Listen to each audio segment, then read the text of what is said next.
Antes de avanzar con la entrevista, no quisiera perder de vista primero el audio de lo que hoy declaró el subsecretario Hugo López-Gatell respecto a la vacunación de niños de 15 años, porque le cuestionaron precisamente sobre esta condición y esta fue la respuesta que dio el subsecretario en esta mañana. La OMS no ha recomendado la vacunación a niños. Usted acaba de decir que la OMS recomendó que en Europa se vacunara a niños. No se ha recomendado, la OMS, la Organización Mundial de la Salud, no ha recomendado la vacunación a niños. Hay que tenerlo muy claro. Al contrario, la Organización Mundial de la Salud repetidamente ha insistido en que tenemos un problema mundial de desigualdad en la distribución de vacunas. Y ha llamado repetidamente a que se priorice la vacunación con el esquema primario de personas adultas en los países que tienen muy baja vacunación porque no han tenido acceso. Es una parte de lo que hoy mencionaba el subsecretario Hugo López-Gatell cuando le cuestionaron el manejo de la pandemia y las vacunas, sobre todo, que se están dando alrededor del mundo en menores de 15 años. Al respecto está con nosotros en la línea telefónica la autora del libro Un daño irreparable y además es pues alguien que ha sido revisando y algo crítica en el manejo de la pandemia, la doctora Laurian Jiménez Fibi, a quien le damos la más cordial bienvenida hoy aquí en Imagen Informativa. Doctora, gracias por estar aquí. ¿Qué tal? Muy buenas tardes, con todo gusto.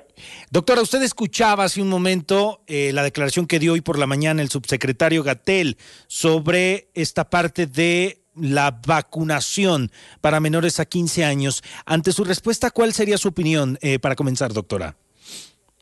Sí, bueno, el doctor López-Gatell tiene intereses distintos a los de la conservación de la salud y de la vida de los mexicanos, ¿no?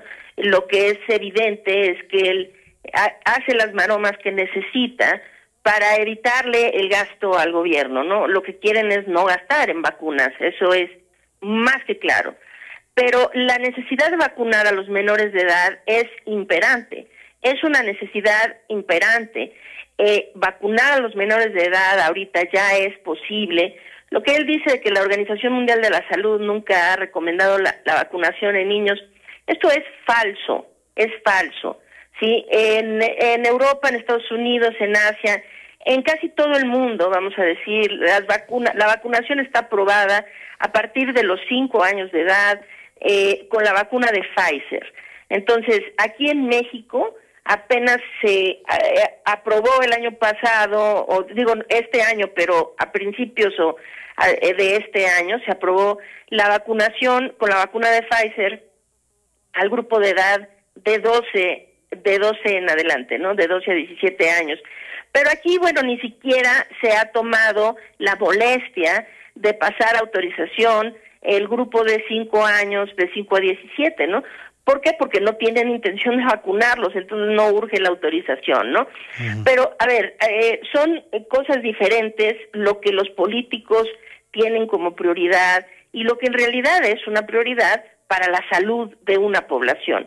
Y ahorita lo que estamos viendo es un aumento realmente dramático en los casos a nivel mundial, porque ya por primera vez de toda la pandemia se registró un día con más de 1 millón de contagios en 24 horas, esto a nivel mundial, ¿no?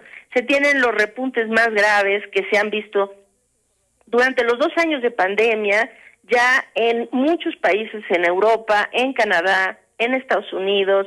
Ahora Argentina parece también estar teniendo un repunte muy importante, Australia tiene un repunte muy importante, etcétera. Todo esto es por la variante Omicron y lamentablemente está siendo afectado el grupo de menores de edad de forma muy importante. Es decir, ahorita ya se tienen indicios, por ejemplo, Nueva York está declarando que tiene 5 veces más hospitalizaciones pediátricas en las últimas semanas que lo que se había tenido durante toda la pandemia. Los estados de Michigan, de Illinois, es decir, muchas partes en Estados Unidos están reportando este mismo fenómeno. Y ahora este fenómeno se reporta también en Canadá, en Reino Unido, en Francia y otras partes en Europa. Doctora, así que los niños sí están siendo afectados y necesitamos protegerlos. Exactamente, esa era la parte que le quería mencionar, según lo que había reportado CNN, es de que esta parte de la variante de Omicron, que ya ha sido reconocida predominante en Estados Unidos por el propio presidente Joe Biden, se está encontrando que de los casos que se reportan, el 35%, solamente en esta semana, doctora, han atacado a los niños. Sí, es decir, ahora con la variante Omicron se está viendo un aumento sustancial en las infecciones de menores de edad. Esto hay que dejarlo claro, no hay evidencias realmente de que Omicron sea más agresiva para los menores de edad. Okay. Lo que sucede es que Omicron está entrando en un punto en donde en muchas poblaciones los adultos están vacunados y los menores de edad tienen menos protección a través de la vacunación. Entonces, puede ser un fenómeno porque están menos vacunados los menores de edad, ¿sí? Lo que está ocurriendo más que una evidencia de una virulencia adicional hacia los menores de Omicron. Pero sea cual sea la razón, ahorita están aumentando tanto los casos en menores de edad.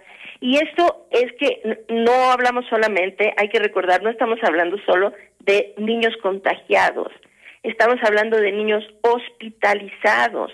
Esto quiere decir que están siendo afectados de manera grave con esta enfermedad. Entonces sí, es absolutamente indispensable protegerlos a través de la inmunización. Lo mismo que es indispensable tener a una proporción realmente más grande de la población inmunizada, porque aquí en México, recuerden que no hemos llegado ni al 60%, perdón. Uh-huh. No hemos llegado ni siquiera al 60% de la población mexicana vacunada con 2 dosis.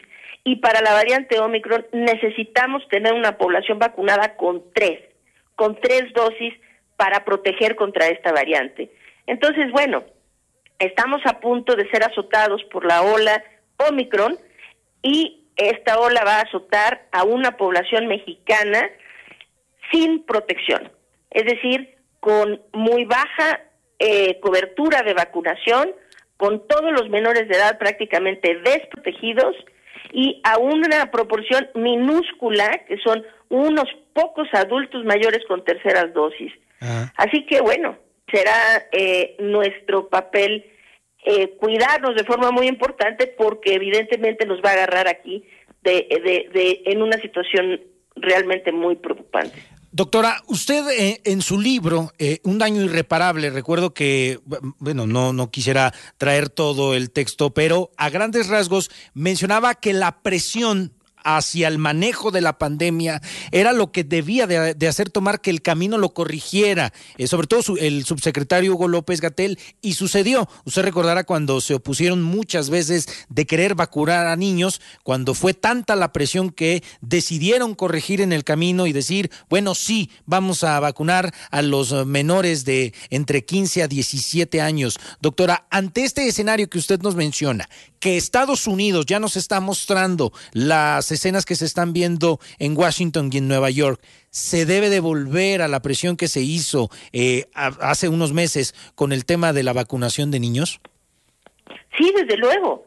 Es decir, también todo esto está pasando porque la población mexicana simplemente acepta la negligencia y la insensatez de la autoridad sanitaria de este país. Es decir, ¿cómo puede ser posible que este hombre hoy en la mañana declare que no se va a vacunar, que México no tiene ninguna intención de vacunar a los menores de edad, ¿no? Solamente van a vacunar de 15 años en adelante y con comorbilidades de 12 y más, ¿no? Y que además ahora se esté presionando para el regreso a clases presenciales obligatorio a partir de un par de semanas en enero, ¿no? Y que la gente se cruce de brazos y diga, bueno, pues ya ni modo, eso es lo que nuestro gobierno hace, porque en este caso son nuestras vidas y las vidas de nuestros hijos las que están en juego. Entonces, pues sí, si bien las decisiones y demás han sido pésimas tomadas por el gobierno. También le corresponde a la población, ¿verdad?, a la gente, alzar la voz y exigir lo que es su derecho, y su derecho más fundamental es precisamente el derecho a la salud y a la protección de sus vidas.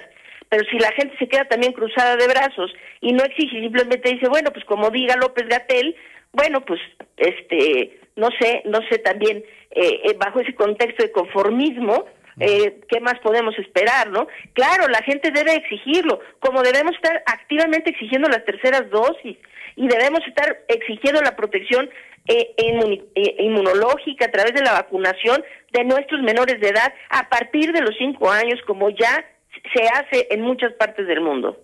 Entrando en la parte final de esta conversación, doctora Laurian Jiménez, también se mencionaba por parte del subsecretario, pues es que todas esas declaraciones las dijo hoy, de que no se debería de estar empeñando los medios y la sociedad en estar contabilizando los casos de Omicron, porque incluso utilizaba la parte que se pierde la sustentabilidad de lo importante. ¿Qué entiende usted como ha seguido a lo largo de este tiempo el manejo de la pandemia? ¿Qué entiende con esto? Es decir, ¿de verdad no debemos de contabilizar los casos que se lleven de Omicron en el país? ¿Cuál es su opinión, doctora? No, desde luego que se deben de llevar, ¿no? Este discurso es como muchos discursos falsos, mentiras flagrantes, maromas, y irse por las ramitas, que es lo que caracteriza al subsecretario López-Gatell, ¿no? No, lo que él quiere, a él le encantaría que la gente ignorara la pandemia, que todos normalizáramos, que se mueren cientos de personas todos los días en nuestro país, que ya se han muerto más de 650,000 personas por su culpa, por no tener una estrategia adecuada de control de la pandemia, ¿no? Lo que más quisiera este señor es que dejáramos de hablar de la pandemia, pero ¿cómo carambas vamos a dejar de contabilizar los casos, no? Claro, en nuestro país la contabilización de casos significa poco, porque desde luego él personalmente se ha encargado de que seamos un país en donde registramos solamente una fracción pequeñísima de la realidad, ¿no? Porque no hacemos suficientes pruebas para saber en realidad qué tan dispersa está la enfermedad a nivel comunitario. Pero, es decir, ¿qué pretende? ¿Que no hablemos de casos? Vamos a esperarnos entonces hasta que contabilicemos a los muertos. Entonces nunca vamos a tener una oportunidad de remediar la situación o de prevenir la muerte. Es decir, lo que queremos es evitar las hospitalizaciones, evitar las defunciones. Y contabilizar casos es lo que nos permite entender si vamos bien o vamos mal, o si hay algo más que se debe hacer antes de que la gente sea hospitalizada. Entonces, pues no medir las señales previas a lo que queremos evitar, pues entonces es ir todavía más a ciegas, ¿no? En un escenario en donde de por sí así es como hemos ido volando los últimos 2 años en este país, a ciegas, por completo a ciegas. Esa era la última pregunta que le iba a hacer. ¿Se aprendió de algo en estos últimos 2 años por parte del gobierno? Pues lamentablemente no. Creo que la gente ha aprendido más que el gobierno. En general, la gente como que escucha una información aquí, otra allá, y de repente, pues es la gente quien tomó la iniciativa inicialmente de encerrarse, ¿no? De guardar confinamiento. La gente quien decidió utilizar el cubrebocas, ¿no? A pesar de los mensajes siempre equivocados del subsecretario. Creo que la gente ha aprendido más a cómo cuidarse en un país en donde se nos ha dejado completamente solos, ¿no? Donde se nos ha abandonado por completo en la lucha contra la pandemia. Pero el gobierno no, evidentemente el gobierno no ha aprendido nada. Si acaso lo que se hace ahora es cada vez callar más, ser menos transparente y manejar más el discurso demagógico que la verdad. No, se siguen cometiendo los mismos errores. Nada más termino diciendo esto, es decir, parece que vamos en un círculo vicioso que no termina nunca, ¿no? Si alguien se acuerda, al inicio de la pandemia, algunas de las cosas que siempre resonaron mucho fueron estos cruceros, ¿no? Sí. Un par de cruceros que se quedaron varados porque empezaron a tener muchos contagios a bordo, ¿no? Y entonces empezaron muchos puertos a negar el acceso a los cruceros, viendo que los cruceros se habían convertido pues en cajas de contagio masivo, ¿no?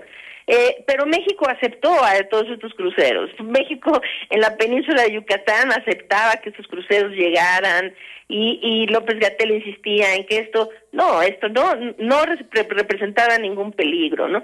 Bueno, pues ya vemos cómo nos fue, ¿no? Nos ha ido peor que a prácticamente todos los países del mundo. Estamos en el posiblemente tercer o cuarto lugar de defunciones y así, ¿no? Pero bueno, hoy leyendo el periódico veo que justamente esto se está repitiendo. Ahora hay cruceros que andan por ahí navegando, que son hospitales móviles porque está toda la gente infectada. Ya muchos países han cerrado las puertas a recibir a esas personas y justo hoy en la mañana en algunos periódicos se da la noticia de que hemos abierto aquí en México nuestros puertos para recibir a estas personas que vienen infectadas en los cruceros. O sea, que la historia se repite, ¿no? Los mismos errores que se hicieron, ya no digamos el año pasado, sino el antepasado, en 2020, ahora se repiten todos los errores. El gobierno no ha aprendido nada, por el contrario, ha aprendido cómo engañar y esconder la realidad de mejor forma, pero no a controlar la pandemia, eso sí no. Bueno, doctora, yo le agradezco que haya tenido la disposición de conversar con nosotros aquí en Imagen Informativa. Se lo agradezco mucho, doctora, y gracias por estar aquí. Seguimos en contacto. Claro que sí, con mucho gusto. Buenas tardes. Ella fue la doctora Laurian Jiménez Fibi, jefa de Laboratorio de Genética Molecular y además, como le decía, autora del libro Un daño irreparable.